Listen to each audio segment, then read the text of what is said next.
राधे राधे सबको। कैसे हो आप सब? उम्मीद करती हूँ आप सब अच्छे होंगे। आज मैं भक्त और भगवान के बीच जो विश्वास की लकीर होती है, जो डोर होता है, उसके बारे में बात करना चाहती हूँ। जो भक्त भगवान के ऊपर जितना ज़्यादा भरोसा करता है, भगवान की कृपा उस भक्त के लिए उतना ही ज़्यादा बढ़ता है। जब एक शिशु जन्म लेता है तो उसको पता नहीं होता कि मेरी माँ कौन है, तो माँ उसको महसूस करवाती है और उसको इतना प्यार करती है, इतना कंफर्टेबल फील करवाती है और इतना उसका केयर करती है कि बच्चे को खुद ब खुद धीरे धीरे पता चल जाता है कि यही मेरी माँ है। इतना प्रेम करती है माँ अपने बच्चे को कि बच्चा खुद ब खुद समझ जाता है। बच्चा बोल भी नहीं पाता माँ, लेकिन उसको पता चल जाता है कि यही मेरी माँ है। क्यों? क्योंकि वो इतना ज़्यादा प्यार करती है बच्चे को कि फिर उसके प्यार से ही पता चल जाता है। उसकी ज़रूरतों का ध्यान रखती है।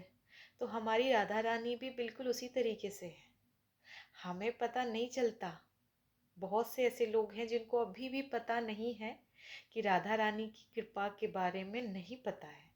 लेकिन जब राधा रानी भक्त के जीवन में आती हैं तो उसको धीरे धीरे खुद ही महसूस करवा देती हैं कि वही है उसकी जन्म जन्मांतर की माँ, जिन्होंने हमें जन्म दिया इस धरती पे। इस जन्म में हम सिर्फ उनको माँ समझते हैं, पर वो तो टेम्परेरी है। वो आई थी एक दिन शिशु बन के, और उनकी जो उम्र है जब खत्म हो जाएगी वो चली जाएंगी। तो परमानेंट हमारी माँ कौन है? परमानेंट हमारे पापा पिताजी जो है वो कौन है?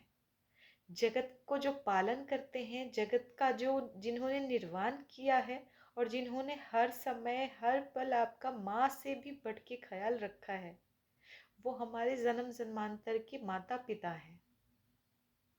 क्योंकि हर चीज़ तो इस दुनिया के रिश्ते यहीं तक ख़त्म हो जाएगा। इस दुनिया के आगे जो एक और रिश्ता है वो हमारे भगवान से ही है। कभी वो हमारे कर्म के हिसाब से हमने जैसा कर्म किया है उस बेस पे हमें वो जन्म देते हैं इस दुनिया में। कभी हमने अच्छा काम किया, 84 लाख योनि के बाद तो सबको पता है कि एक बार मानव का शरीर मिलता है, जिस शरीर को प्राप्त करके ही हम भगवान को प्राप्त कर सकते हैं। और फिर उसके बाद 84 लाख योनि भटकना पड़ता है। हमारे कर्म के बेस पे हमें बार बार जन्म लेना पड़ता है। बहुत सारी ऐसी योनियां हैं जिसमें हम जन्म लेके जी चुके हैं, मर चुके हैं, फिर मनुष्य बने हैं, फिर मर चुके हैं, फिर जन्म लिया, फिर मर गए।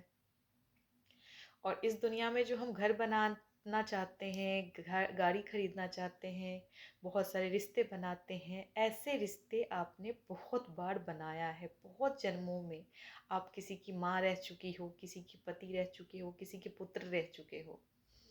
घर बनाया, जमीन खरीदा, स्ट्रगल किया, बीमार पड़े, दौड़े, उठे, गिरे, पड़े और फिर दुनिया से चले गए।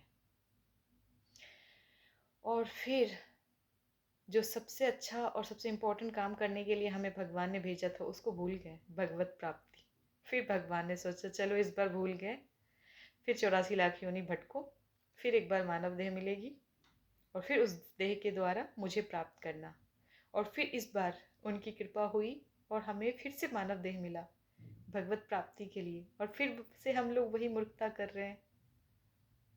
ज़मीन खरीदना है, घर बनाना है, बच्चे को पढ़ाना है, उसका विवाह करवाना है, बुढ़ापे के लिए पैसे संभाल के रखना है कि बीमारी हो तो उस पैसे से हम अपना इलाज कर पाएँ और फिर एक बार मर जाएं। यही तो ज़िंदगी का अंत ऐसे ही होता है ना। लेकिन ये देह क्यों मिला है, इस देह का उद्देश्य क्या है, वो हम भूल जाते हैं। तो उसको नहीं भूलना चाहिए। तो इसीलिए एक एक दिन, एक एक मिनट, एक एक पल राधा रानी का स्मरण, राधा रानी का नाम जाप करते हुए गुजारनी चाहिए। बस आज के लिए बस इतना ही। आप लोग अपना ख्याल रखना। एक नई टॉपिक के साथ फिर से मैं आप सबसे मिलती हूँ। तब तक के लिए राधे राधे, जय जय श्री राधे कृष्णा, हरे कृष्णा, हरि बोल, जय जय श्री राधे।